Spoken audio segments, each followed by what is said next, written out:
everybody. Welcome back from the break.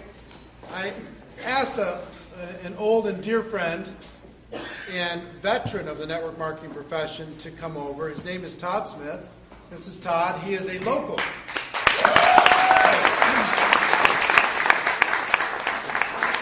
He lives in Siesta Key, what he calls paradise. And after being here a little while, I have to agree that it's amazing. I can see why he doesn't want to leave, travel around and do all the stuff that he's done up until this point in his career. But I asked him over, and we just thought we'd just do a little back and forth. I'd talk to him a little bit about the profession and some of the things that he's learned, some of the lessons that he's learned, and I thought you'd get value from that. So, Todd, welcome. All right. Well, thank you. It's great to be here and a great looking group of people. So thanks for taking time on a beautiful day like this to be here. So you are one of these professional guys, and prior to getting involved in network marketing, you were a professional, right? What did you do? My background prior to the industry, which I've been in the industry now for 21 years, was as a residential real estate agent in the Chicago market. And looking at network marketing, after you were successful in the residential real estate market, why did you look at network marketing? Well, when I was in real estate, I was successful. I pushed myself very hard, much like I pushed myself in this industry. I was at that time the second highest producing real estate agent in the state of Illinois, top 15 in the United States, selling more than 100 homes a year, and that was in my mid-20s. And I remember driving down the road one day and looking at my life, and my life was out of control. I had a pager that went off almost 24 hours a day. That was before the little cell phones that we have now.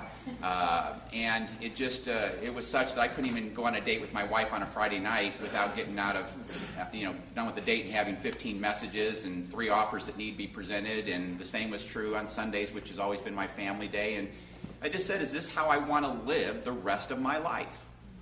And that was one question that took me about 30 seconds to answer, and that is no, I don't want to live this way the rest of my life. Was there any moment, because usually when a person's in the game, they're paddling hard, they're hustling like crazy, and they don't have time to think about that kind of stuff.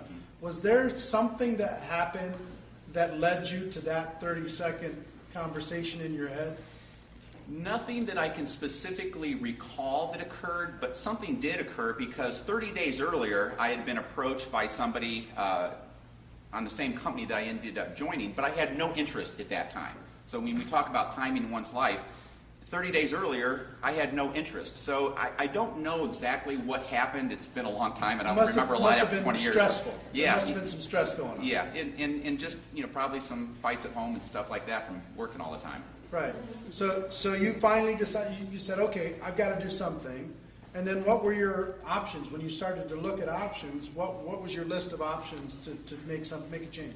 Well, what I did is, I wish I would have saved it because I would frame it now, but I had a yellow legal size pad, and I said, okay, what's important to me in my life? What do I value? What would I want to do? And, as I started to consider my options, I immediately ruled out working for anybody. I didn't want to work for anybody. So I said, if I'm going to be in business for myself, what kind of business do I want to be in? And I remember making the list: no employees, no paperwork, minimal accounting, work from my home. You weren't here for this part. Did it look kind of like that list? Oh, yeah. Yeah, many of those same things, and I had simple things like I want to be able to go on a date without being bothered. I want to be able to take a weekend off and not worry about things going wrong. I want to be able to take a week vacation and just enjoy myself. So I had some pretty simple things on the list in addition to all of those. And as I looked at my options, there weren't very many options that met that list. And then I looked at this industry, and like many of you, I'd had a negative perception of the industry based upon the way people had approached me, and I was open though, and I said, let me really understand this industry so that I can make an informed decision. And I studied the industry and really believed that this was the way that I could live the lifestyle that I now live. I felt like for me it was a matter of finding the right vehicle where I could apply myself and work hard and make a residual income rather than a linear income. And So today I'd probably work my business less than 10 hours a week, but I enjoy a residual income that comes from an organization that does over $5 million a month in sales. So, I live the dream. It's what I worked hard for. It's the reason that, I paid the price that I did. See, did you catch in what he just said that his understanding, he sought understanding. He wasn't motivated by, somebody didn't come and get him all psyched up. He studied, there were people who helped him understand. And that's our job when we're out there talking to a professional, anybody, is to help them understand. Then it'll either be part of their life, it'll fit in their life plan, or it won't. But understanding is really the key. And you've done a great job over the course of your career teaching people how to present what they have in the network marketing profession in a way that helps others understand it. Mm-hmm. What do you think you've done that's been unique down that road? Well, probably, if I was to tell you the number one reason for my success is because I have strived for excellence. I've strived to be the best of the best at all the little things that go into what we do. And, it doesn't matter if it's a professional sports team, it doesn't matter if it's a company like Apple or an organization, a NASCAR team, it doesn't matter. The best of the best are the best for a reason, and that's because they strive for excellence at the little things.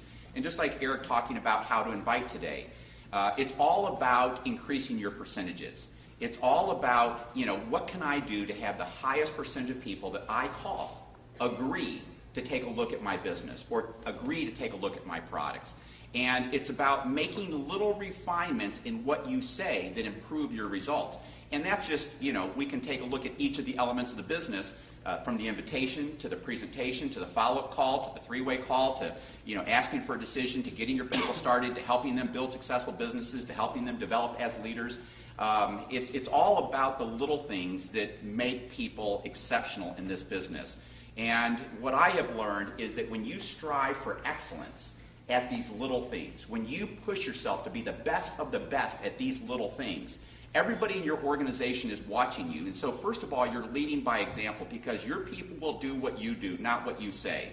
And so by you pushing yourself to be the best, you will become a better teacher. You'll be able to teach these little things, these little refinements that you're making in your business that are making you better. You will become a much more effective teacher of those little things. And so if you just strive for excellence and you're constantly every day, how do I increase my odds of getting more people to look at the business? Okay, how do I increase the odds of the people who look at it to having more of them have an interest in learning more? How do I more effectively build their belief and confidence to get the highest percentage of those people that have an interest to make a decision? So if those are your goals, is to increase your percentages, then it's all about doing the little things that apply to you personally. It may not be the same little things that I would do, but the little things that make you unique and different, the relationships that you have that allow you to become the best that you can be. And here's what I will tell you. You've heard him say little things a number of times. He has a book called Little Things Matter, and it's an amazing book. It is such a study of important distinctions in your business. And where can they find that? You can get it on Amazon, or you can go to littlethingsmatter.com. It's really, really good. I highly, highly recommend it. Talk about when you first got started, your learning curve of going from professional real estate, hustle, hard-working dude to network marketing professional. What was that transition like? Did you approach it the same way you did real estate? Did you learn how to do it a little different?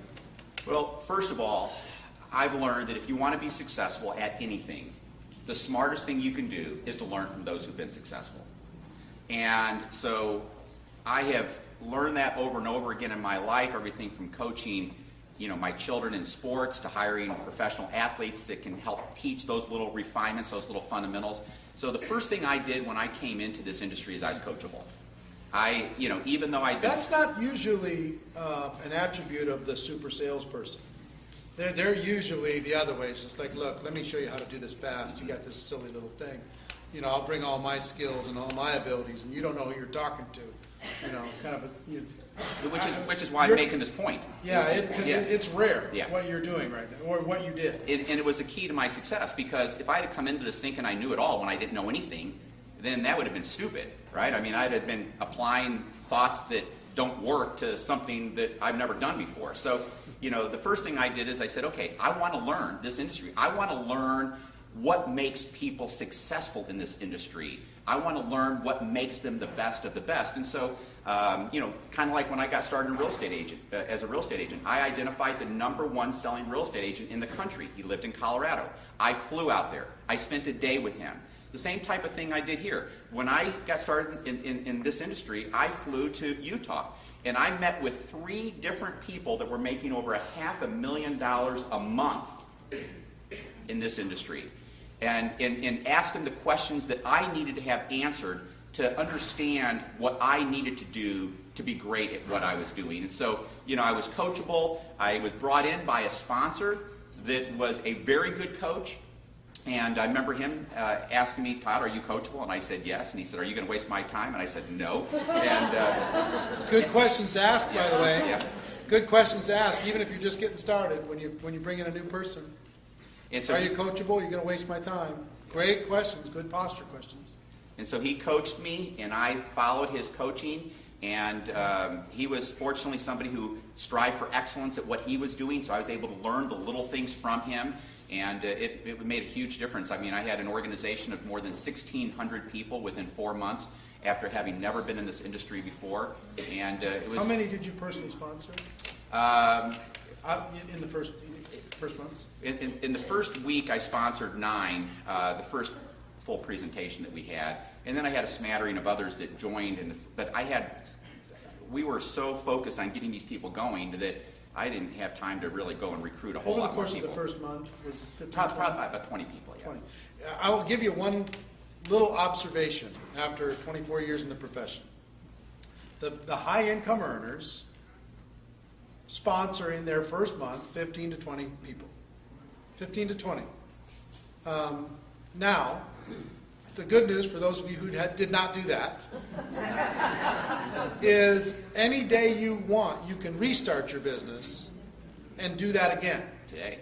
You can go sponsor 15 or 20 in the next 30 days. If you make a decision and you're willing to talk to enough people, go talk to 100 people, walk them through the presentation, whatever. We're going to give you some skills to do that today. But I've seen and I've talked to so many $1 million plus earners. You go back to that beginning, and they got enough raw materials kind of in the pipeline that typically 3 to 5 of those initial 20 generated most of their income. That's true for me too. Yeah, so how many of those generated your income out of that initial group? Well, 3 of those people that joined the first month, I probably made over $15 million from those organizations alone, just those 3 first month. And then after that, you made another 5 million plus. From other people, yeah. Right. Other organizations. But isn't that something? Now, did those people that you brought in, did they have any background or experience in the profession? No. No? So they were brand new, getting started, learning to do a new skill. So you don't have to find some monster of the Midway, somebody who's done this before, some grand poobah who lives over on the beach somewhere. And if you get them, then you'll be able to be rich. It's about average folks, helping average folks. And you approached it with a professional, which I love, because the whole idea of Network Marketing Pro is to get everybody thinking about this not as a lottery ticket, but as a profession, as something, I'm going to be professional here in what I do with all these little things in order to be able to feel better about me and to help my group feel better about what we do. So, interesting. Just file that away, the 15 to 20 rule. It's very interesting, and you can restart any day you want. You can restart it. You can draw a line in the sand, and there's another huge list of people. Jordan Adler, an interview I just recently did with him. Did you know that he joined 11 companies in 10 years and never sponsored one person in that entire experience? And then his 12th company, he made $8 million, and he sponsored 20 people, 15, 20 people that first month. made $8 million.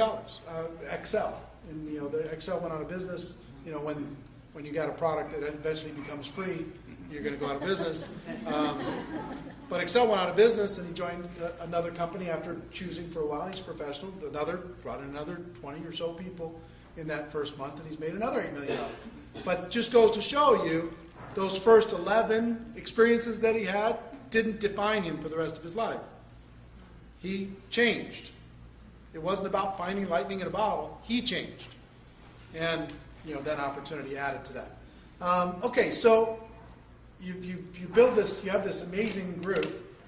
What lessons do you think stand out for you over the course of your first year or two? When you were first getting going, what were the biggest lessons that you needed to develop? It was all about mastering the invitation call. It was about mastering the presentation. It was about mastering the follow-up call. It was about mastering the three-way phone call. It was about mastering getting someone started correctly. It was about mastering the coaching and the mentoring.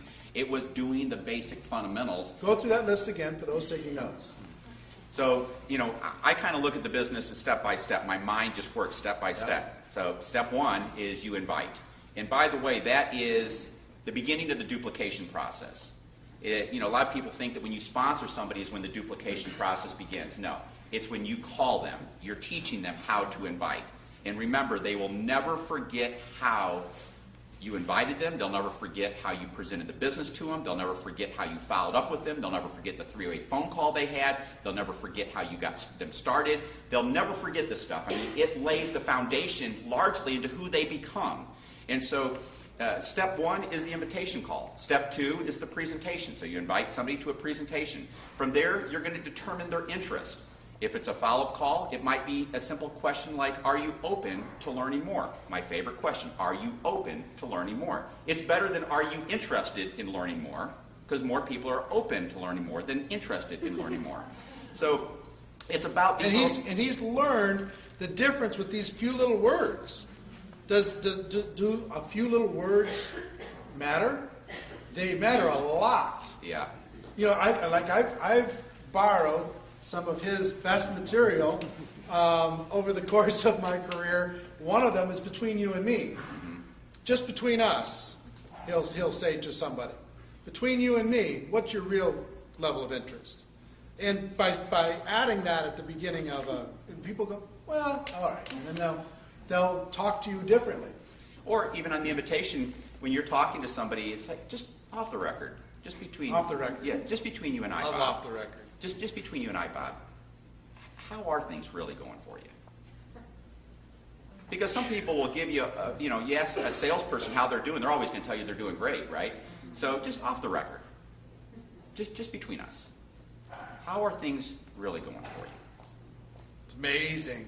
What he just said is amazing, because people say, okay, what he's really saying is put down your image for a moment, and let's be human beings. And you get an honest answer. And the whole objective of the invitation call, in my opinion, is finding people that have the need or desire for what you have to offer. And the only way you're going to know if they have the need or desire for what you're offering is by asking questions. You will not determine it by just running your mouth. And so it's all about asking good questions. And by asking good questions, you all of a sudden become a professional rather than the perception that most people have in network marketing, where you're just coming at somebody. I got something for you. You got to take a look at this. When are you available? How soon can we get together? It's about being professional in the way you approach your business. And if you are a professional in the way you approach your business, beginning with that invitation call, people will say, I can be like you. You're different than what I've seen other people. And I can see myself building my business the way you have been building yours with me. I respect that. And that will cause people to be more open to looking at your business, all by the way that you conduct yourself. So we were on, where were we at? On the steps? Yeah, on the steps. Okay, so we got step one is the invitation call. Step two is the presentation, whatever that looks like for you. Step three is you determine interest. If you're face-to-face with somebody, you will know oftentimes their level of interest by your interaction and by the questions and by their body language. If it's a phone call, are you open to learning more? So you got the determined interest. And then if they're interested or if they're open to learning more, it's about building their belief. And that's where the three-way phone calls come in play. That's where presentations like this come in play. It's where you might have somebody watch one of your company videos. You might give them one of your company CDs. You might have them read one of your company brochures or magazines. It's about building their belief, giving them the information that they need in order to make an informed decision as to whether the business that you're offering is right for them or the product or service that you're offering is right for them. So it's about building belief and then the decision. And in my opinion, getting a decision is a real simple process. If you've built a relationship with somebody and you've determined why they would consider doing your business, and you have found out what they need to know to make an informed decision and you've provided that information, then getting a decision is not about trying to ask for a decision. It comes automatically when you just take people through a logical belief-building process. And then, you get somebody that makes that decision to get started, but then where most people drop the ball, and when I say most people, I would say 95% of the people, once they sponsor somebody, they think they're done. And that is just the beginning. I mean, keep in mind this, all of my income, 99.9% of my income has come from people I never sponsored. It came from people downline of those people. So this is a business of duplication. And like I said, it begins with the invitation call, but everything you do, you're teaching them how to do your business, which is why you always want to lead by example. But when somebody makes that decision to get started, you want to make sure you get them started within 48 hours, meaning that they are putting their list together, they've reviewed with you what their goals are, their commitment, you've helped them place their startup product or order or whatever it is, auto ship, whatever it is that your company offers, that you've helped them get started, and that they are clear on what their plan is as they get started. And the only way they're going to get clear on their plan is if you help them become clear on their plan, and their plan should be consistent with what their goals are. I mean, a lot of times when people sponsor people that quit, they say, Bob, he just quit. Another one of those people. No. When I have somebody quit, I'm like, hey, what did I do wrong? Okay? I mean, obviously I sponsored Bob. He had the desire. Otherwise, I wouldn't have sponsored him. What went wrong? What could I have done differently? And so it's all about constantly asking yourself those questions. What can I do differently? Coming to an event like this or listening to Eric's tapes, it's not a matter of what you are doing. What is he talking about that I'm not doing? That's what you want to be asking yourself. What are these guys talking about that I'm not doing? It's making those refinements that you're not doing that will help you achieve much greater results. So, I love that. Let me go back for a second and ask you about, you talked about presentation, getting together for a presentation. A lot of people think because of technology that you never have to meet with anybody anymore. You can just, have them watch a video online or talk to them over the phone, or what is your opinion in today's world about live meetings, about face-to-face presentations versus virtual, electronic? Well, I think one of the biggest things that's hurt this industry, in my opinion, has been the internet. This is a business of face-to-face relationships. This is a business where, we've always talked about over the years that, that it's the relationships that hold this business together, and it is. And it's very difficult to build relationships, the kind of relationships that last forever over the internet or over the phone. It is about getting together face to face. It is about understanding the needs and desires of the people that you have. It is about working with them and strengthening those relationships. Because when they get down and discouraged, if they don't have a close relationship with you, that's when they quit. It's when you've got that close relationship and they get down discouraged and saying, you know what, I can't quit. I mean, I told Todd that I wouldn't let him down. He asked me what kind of commitments that I make when I do things, and I told him I'm very committed and I got to follow through. You want them having that conversation because of their relationship with you that they're not going to quit. What kind of commitments do I make when I do things? Wow, that's a really good question. If you're getting somebody started, asking them, what kind of commitments do you make when you do things? Yeah. Are they just kind of average commitments, or are they serious commitments? That's an amazing little 1% distinction that'll get your person started completely different if you ask that question. Well, also by asking these questions throughout the interview process, I'll call it, people no longer feel like you're chasing them. Mm-hmm. They now feel like you're interviewing them.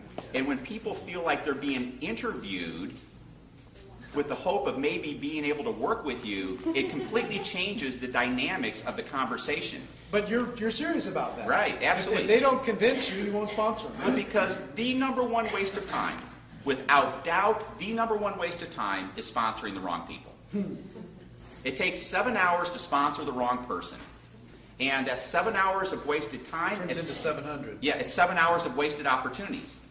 And so... it's the amount of time that you can spend with that person trying to get them to be the right person. Yeah, then it's even afterwards. worse. Yeah, that's even more hours. Yeah. But it's all about for me, it's why I sponsored less than 50 people. I mean, I made $24 million and sponsored fewer than 50 people because I don't waste my time. I mean, the first year I did, but I don't waste my time working with people that aren't going to pay the price that's required to succeed. And, it's for me, it's about determining, does this person have a desire that's strong enough that when they get down and discouraged, that they will continue on. That when it's time for them to pick up that phone, the hardest thing to do in this business, when it's time to pick up that phone and their heart is beating out of their chest, will they pick up the phone or not? And if their desire is not great enough, they won't. They'll make excuses, and you'll hear them all. They won't follow through. Because the only people who are successful in life are those who have the desire to be successful. The people who are super successful are the people who had the desire to be super successful and were willing to pay the price and do what was necessary to become super successful. So for me, it's all about interviewing people, asking good questions. If you were to do this, why would you do this? On a scale of 1 to 10, how important is that to you? When you make a commitment to something, do you follow through with your commitments, or do you tend to not follow through? Tell me a little bit about yourself when you make a decision you're going to do something. And so I want to ask them questions for them to begin to sell me on why they're somebody that I should consider working with. And by asking good questions... I'm telling you, these little things, these little phrases that he's tested over 21 years, he doesn't say anything by accident anymore. This is all tested. It's not. You're not somebody. You're not guessing here. I figure I got about 58,000 hours in this industry, so... Is that what, did you actually figure that out? Yeah, well, Are you a pilot, too? Malcolm, it was talked about when you have 10,000 hours in something, you're considered to be really good at it, so I figured out how many hours I had. You have way more than 10,000. No, 58,000, yeah. Oh, 58,000. I was thinking 5,800. 58,000, yeah, that makes sense. What I want to talk about one topic, and then I want to ask you a question as we close out. Todd came here just as a favor to all of you, took time out of his Saturday with his family and everything else.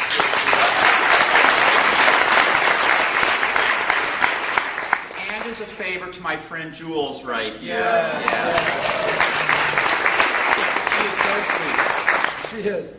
We talked yesterday or the day before. Most of you don't know this, and we'll talk about it a little bit later. We've just announced a new event that's going to be coming up in May 17th through the 20th, on cold market recruiting. In other words, when you've gone through your warm market and you're still building your other list, using some cold market techniques in order to be able to do that. And you had some comments on that. I put together, so you know, and I'll talk to you about it a little bit more later, a lineup that you will not believe. 12 of the most prominent speakers in the world on how to maximize Facebook, YouTube, your own website, email marketing, advertising, cold calling, solo ads, working leads, the whole thing, which all the professionals have done and all the top earners have done, have learned how to do. And that's going to be over a course of a weekend. The value of it's $50,000 plus if you were going to hire each of these people individually for an hour of their time. But that, I'll talk to you more about that in a little bit. But why would attending something like that be helpful for people? Well, before I answer that question, I want to reinforce something that Eric said. As I was listening to his training, it was just like deja vu, everything I say, he's saying. But it is all about cultivating your list. It's all about continuing to add new names to that list. Even if, and one of the things I love that he said is so true, and that's even if you never call them, just put them on your list. Build a relationship with them. And for me, it's about building the relationships with them until I determine it's the right time in their life. It's not that everybody is a prospect that you have to approach. If I said, Bob, just off the record, how are things going? He says, Todd, man, I'm having the best year that I've had in 20 years. Things are great. I'm not going to approach him right now.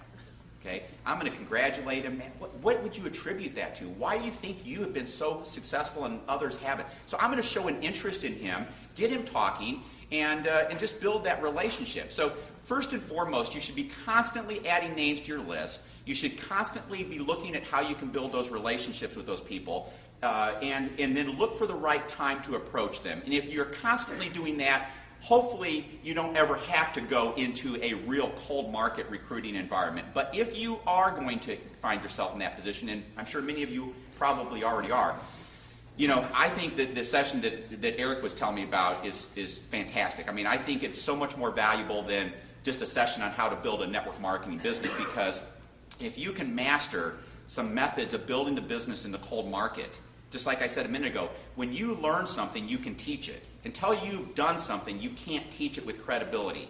But if you can go to this type of an event and learn methods and techniques that work for you, and you begin to be effective in cultivating relationships and developing new contacts in the cold market, you can use what you've learned to help people. And that probably, in my opinion, right now today in the industry is probably one of the greatest skills that people can learn, because you go through and you'll exhaust your list of 100 people, and then you're like, what do I do now?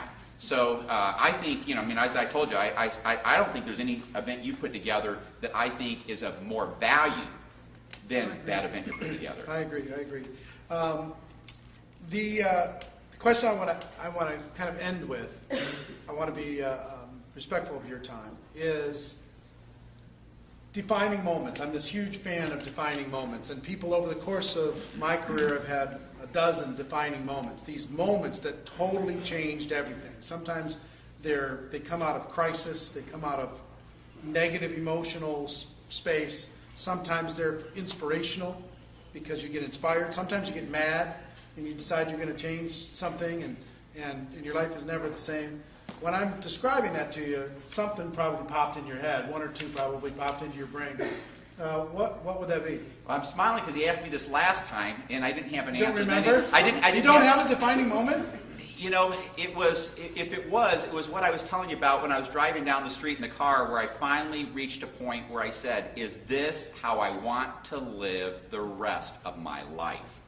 And, when you're 27 years old and what you're doing is not what you want to do the rest of your life, then you say, the longer I continue to do what I don't want to do the rest of my life, the longer I'm continuing to waste my life. So if there was a defining moment, it was when I said, I don't want to live the life that I was living any longer, and I wanted to find a vehicle where I could live the quality of life that I wanted. And I believe that you can live any quality of life you want. I mean, anything is available out there. You just have to get clear on what you want.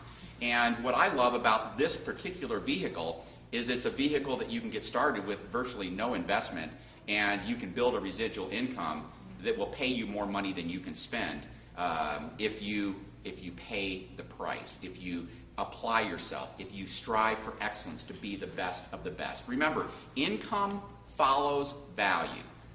So if you want your income to grow, you must first grow your value. Don't think if you're making $30 an hour in your day job today that you're going to come into here and make $100 an hour without increasing your value. And so, when I talk about striving for excellence, that's all about increasing your value as a network marketing professional at the elements that I defined a moment ago. But it's also about pushing yourself to be the best that you can be. And, so often it's, when I'll see somebody join the business and they'll call 10 people and they'll sponsor 8 of them, and I'll see somebody else call 100 and not sponsor 1. What's the difference? It's more than the invitation.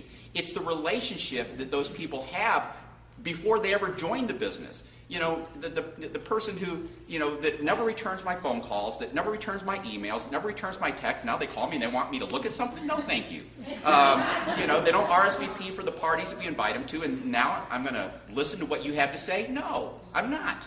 And so it's about, if you show an interest in people and you're building a relationship with them and you show people respect, and when they send you emails you respond to them, and when they send you text you respond to them, when they call you you respond to them, and you're doing the things that cause people to respect you, then everybody's going to listen to you. But until that time, then people struggle. And so I think that it's about striving for excellence. If you want to become great in this business, look at the elements that allow you to become great. Constantly push yourself to be the best that you can at those, but at the same time, be looking to grow and develop yourself and to make yourself a better person and a better human being. I mean, as many of the great speakers say, for your life to get better, you've got to get better. For things to improve, you have to improve. To achieve what you've never achieved before, you must become someone you've never been before. You must be willing to do what you've never done before. You don't get what you want, you get what you are. I mean, I can go on and on with all the different quotes that I've heard over the years. And by the way, one of the things you should certainly be doing is consuming self-development content. Whether it's Success Magazine, whether it's other great books, but continue to, don't think I know it all. You might know a lot of this stuff, but are you implementing it? And, as you listen to this kind of self-development content, it's going to help you grow as a person. It's going to give you insights. It's going to make your beliefs stronger. It's going to give you greater confidence. It's going to give you greater motivation. It's going to allow you to learn things that you don't know today that will make you a person of greater value to the market. How good is Todd Smith?